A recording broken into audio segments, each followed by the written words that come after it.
Good morning, 7:47. You're watching Breakfast Television on City. Thanks for starting your day with us. University of Manitoba ethics professor Arthur Schafer joins us now to offer more insight into the conflict of interest case involving Mayor Sam Katz. Good morning. Good morning. First of all, what exactly is conflict of interest? Well, it's not a conflict between interests as it sounds. Conflict of interest arises when someone has to exercise their judgment, their discretion, and when they have an obligation to exercise their judgment impartially or to exercise good judgment. And if at the same time as they have this obligation, they also have a personal or private interest, let's say they've got to decide where to take city employees for a party and they own a restaurant. That's a conflict of interest because it's a conflict between their duty to the citizens of Winnipeg to exercise good judgment and their own private interest as a restaurant owner.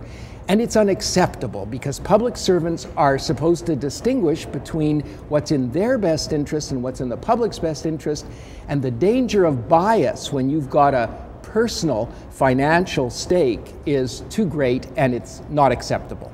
Well, and that, of course, is exactly what happened here. The mayor paid with taxpayer funds $3,000 for a Christmas party back in December 2010 at Who's Asian Bistro, a restaurant that he owned at the time. So another restaurateur in the city came forward saying that he should have taken that business elsewhere because he's essentially paying into his own pocketbook. So what do we do from this point? The judges reserved their decision for a couple of days. This is pretty serious, though.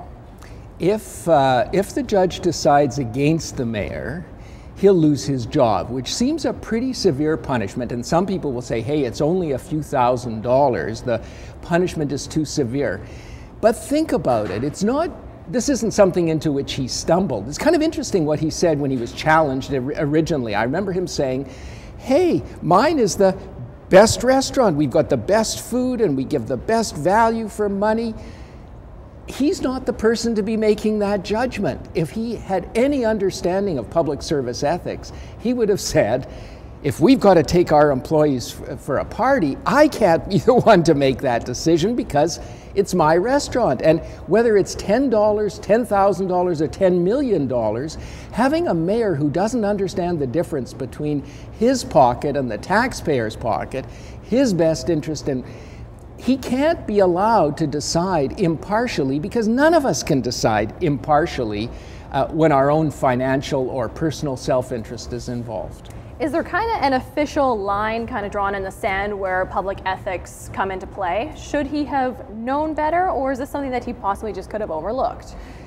Of course he should have known better because this is the keystone of public service ethics, is being able to distinguish what's in the public interest from what's in your own interest, and understanding that when you imagine if he were a judge and one of the litigants was someone with whom he had close business dealings. Well, every judge would know you must recuse yourself. Kate shouldn't have spoken on any issue in which he had, and he's done this many times, where his business partners or his own personal business interests are involved. He speaks on the issue, he votes on the issue. Occasionally he recuses himself, he steps back, but very often he doesn't. He just doesn't get it. And that's unacceptable because he's also setting the tone for the entire civil service of Winnipeg, and he's eroding or corroding the trust that citizens are entitled to have in their elected officials and in their civil service. Well, he could get a wake-up call on Friday if the judge decides that he is in violation of conflict of interest and potentially loses his seat as mayor. Whether what he's done breaks the law is one question. Whether what he's done passes the ethical smell test is another. I'm sure it doesn't pass the smell test. The courts will have to decide whether he's broken the law. Well, thank you so much, Arthur, for your input here, and we'll, of course, be following the story, and we'll have more as it continues to develop. Right now, we'll check in with Jenna Kahn.